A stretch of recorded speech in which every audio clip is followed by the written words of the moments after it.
Hi there, I'm John Alsop, the owner and director of 1066 Motorcycle Tours. What I decided to do was put together a few top tips for those of you who are new to touring, perhaps contemplating your first tour. One of the most important things that you need to consider is preparation.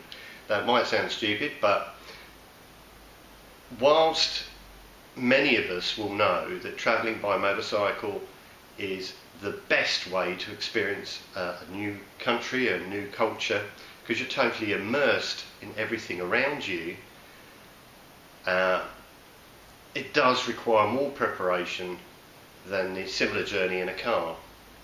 Main reason for that clearly is that you're exposed to the elements. There is nothing worse than having a really good ride spoiled by being cold or hot or wet. So, considering where you're going, what time of year it is, and how long are you going to be away. I'd always recommend people to consider lots of thin underlayers rather than big bulky items. It's very easy to pull over, shed a layer or add a layer depending on what's happening.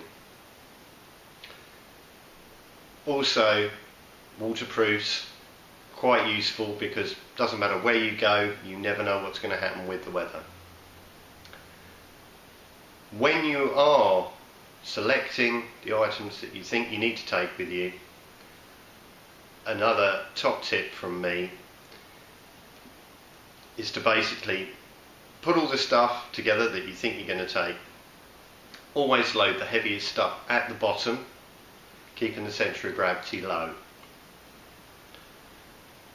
Actually take the bike out and see actually how heavy you've just made that bike, and see if it's affected the handling in any way that you're really not happy about. Then come back, have another look at the stuff you're planning on taking and start reducing it, because really the smallest amount of equipment you can take, the less weight is going to be the better option for you. Obviously we run tours with a support van which really gets rid of that problem. But if you're out there on your own, travelling with the least amount of weight is going to make your life easier. Having said that, there are several things that you of course have got to take with you. If you were travelling in France, for example, remembering that you're supposed to carry a breathalyzer, you need a first aid kit, you need your vehicle documents and the originals, not copies. They're not sufficient in France and most other European countries. Also, again in France, you will be required to wear high visibility equipment. Most other countries require you to carry it. There are large fines if you don't comply with their local laws. Preparation.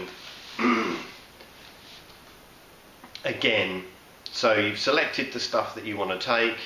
Hopefully you've reduced some of those items down to a manageable amount. Lots of layers, as I said, so you can basically adjust to the climate. Bike preparation, clearly very important. Checking that the tyres are going to last the whole trip. Check all the levels, make sure everything is absolutely spot on.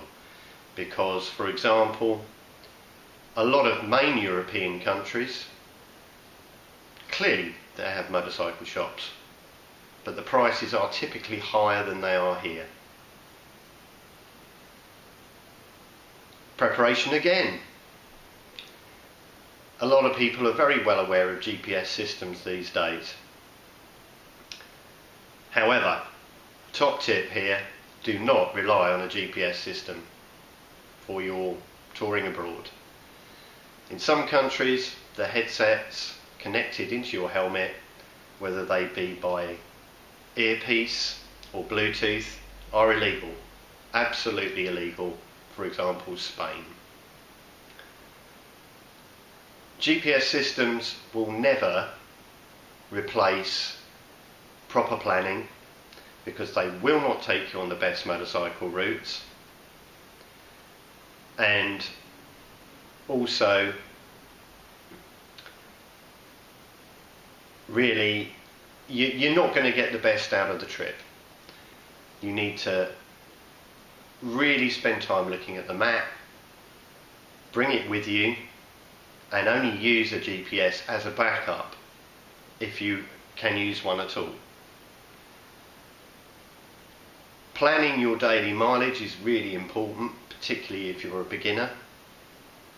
I would recommend most people don't consider more than about 250 miles a day, and that is because 250 miles a day on more minor roads, which after all are the ones we want to ride on, allows you stops, scenic stops, photo opportunities, and to actually explore the place you're ending up in when you get there. So again, back to the planning. When you're studying your map, looking for your motorcycle route, try and look at as well petrol stops. Underestimate your tank range, because there's often nothing worse than getting onto a low tank of petrol, and in some areas, in France in particular, and very much in Spain, certain areas of Spain, it can be a long distance in between fuel stops, which are not going to add to you having a nice relaxed holiday.